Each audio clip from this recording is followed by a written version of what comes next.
Hello guys, welcome to my channel again. My name is Don and napasugod kami sa Aksaya dahil na-take out na ng pag-ibig.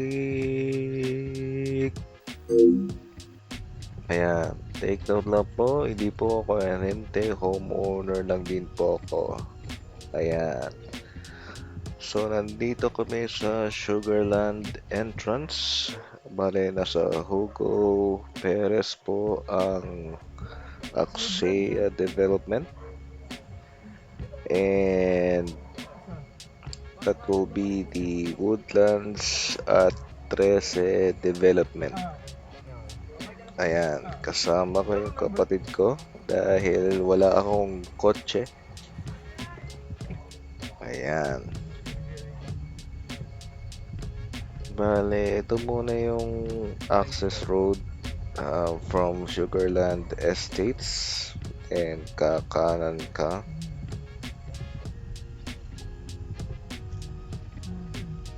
Ayan, ang dami-daming ano pa, madamo pa. Ayan.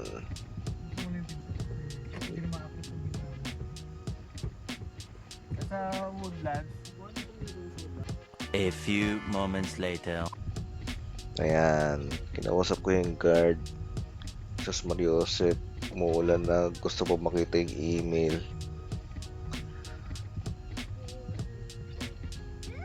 Ayan. May isa pang ano doon, may isa pang guard dito pa doon.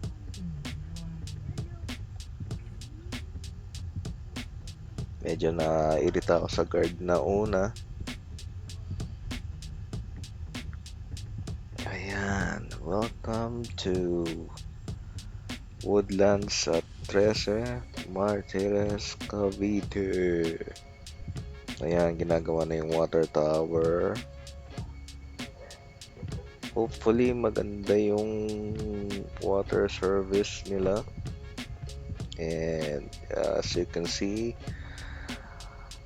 medyo marami ng bahay ang nakatayo. Dati wala pa yan, sobrang bundok pa, hinuhukay pa nila.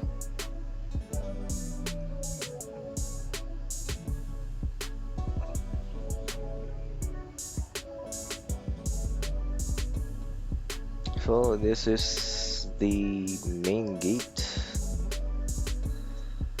As you can see, nandito kami sa main gate. Tapos pupuntahan namin yung admin office. Then, ayun yung bahay namin na pinagawa. Tapos, naligo pa kami One eternity later. hanggang ayan.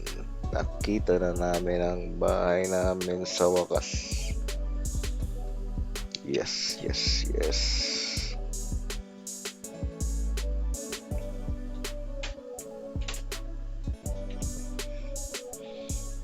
Esing na rin dahil makikita namin kung may tulo yung bubong. Ayan yung kapatid ko.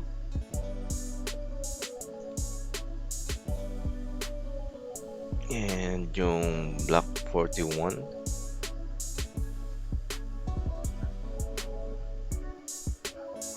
Ayan yung anak ko na sobrang kulit. Kalimutan ko na yung pangalan ng bagyo, pero bagyo nung pinuntahan namin yung bahay. Pero kung makita nyo, okay na okay yung palitada. Tapos ayun, may circuit breaker na. Tapos may mga light switches. Tapos kung makikita nyo, yung mga pader, pwede kang mag double wall sa likod. Tapos single wall naman sa katabing bahay.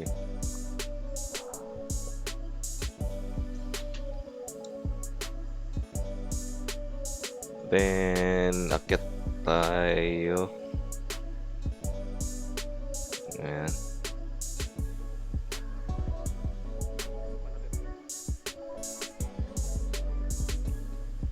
Ayan. Yung bahay. Ang maganda sa Aksaya is yung mga linya ng kuryente nandyan na. Hindi ka na yung magpapakapit. Hindi naman yung katulad ng iba na sobrang bare type.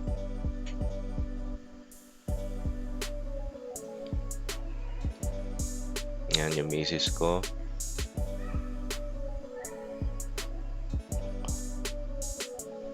Bale, ilang years din namin hinulugan yung amortization.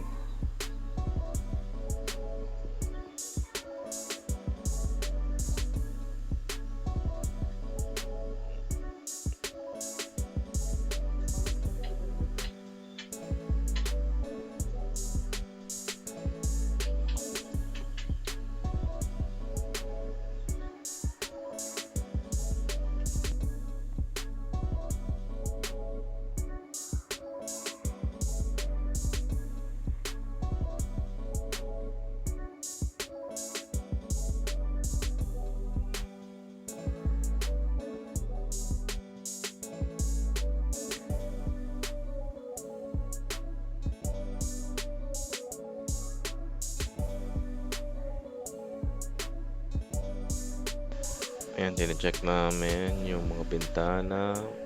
Medyo quality yung gawa talaga, pati bubong tigaw mo. Ayos na ayos din.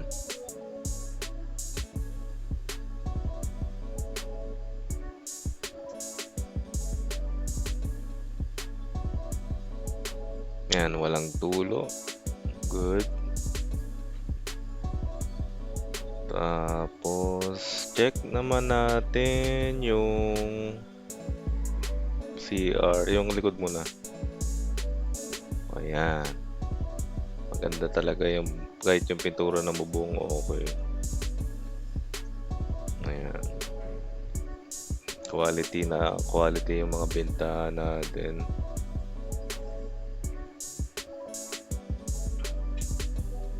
Ayan, si engineer kasama namin. Ayan, mga electric sockets na siya. Di ka na magbabayad ng electrician. Tapos, ayun, buti na lang may tiles na yung banyo. And may shower fixtures na kompleto. Hindi katulad ng ibang bare type, yung debuos, tapos para nag-aaksaya ka lang ng pera, papalitan mo rin. Ayun. Ayan.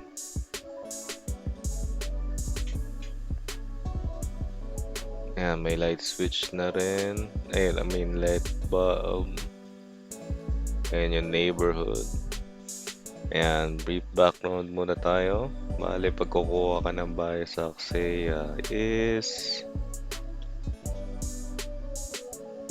Ayun, reservation 5,000, equity depende 28 months sa amin, advance amortization while waiting for a big.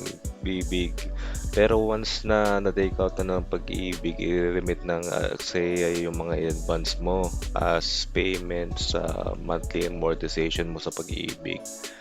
Bale, wait ka lang ng 2 to 3 months. So, kunwari, nag-advance ka ng 11 months. So, 11 months din yung i-remit ng Aksaya sa pag-ibig. So, yung move-in fee, hindi ko alam kung pare-pareho kami, pero 4,800 yung pinapabayad sa amin. Inclusive of 9 months HOA payment.